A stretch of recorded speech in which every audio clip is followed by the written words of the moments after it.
पन्हाळा ते पावनखिंड या ऐतिहासिक थरारक मोहिमेचा अनुभव एकदा तरी घ्यायचा होता. त्यामुळे मुलुखगिरी ट्रेकिंग्स या जबरदस्त टीम सोबत संपर्क साधला आणि आमच्या प्रवासाची सुरुवात झाली. कोल्हापूर ते पन्हाळा असा एसटी प्रवास होता. गाडीमध्ये सूचना देऊन प्रवासाचा श्रीगणेश झाला. एक तुम्हाला जेवायला घेऊन येताना कोणतंही टोकन द्या, पण जेवायला येताना आयडी कार्ड आणि टोकन कंपल्सरी तुम्हाला लागणार.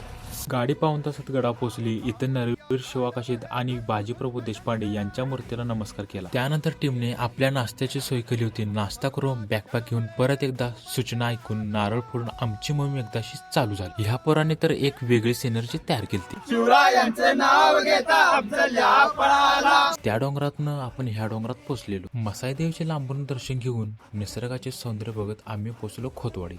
ह्या गावातल्या मंदिरात बॅकपॅक मधले 4 मेथीचे थेपले खाल्ले. इथनं बाहेर पडताच पावसाने वायशी हजेरी लावली. जंगल आणि वड्यातून आमचं चालणं चालूच होतं. 5-6 तास चालून आम्ही पोहोचलो मुक्कामाच्या ठिकाणी करपेवाडीत. ऑर्गनायझेशनने येथे रिफ्रेशमेंट मध्ये सूप दिला. तो पिऊन थेट गेलो रेस्ट कराय. ह्या घरात वस्ती होती. 8 वाजता ताडवाटी घेऊन गेलो जेवाय. जेवल्यावर डायरेक्ट अंथरुणात. दुसऱ्या दिवशी आम्ही काय केलं ते आपण उद्या बघूया.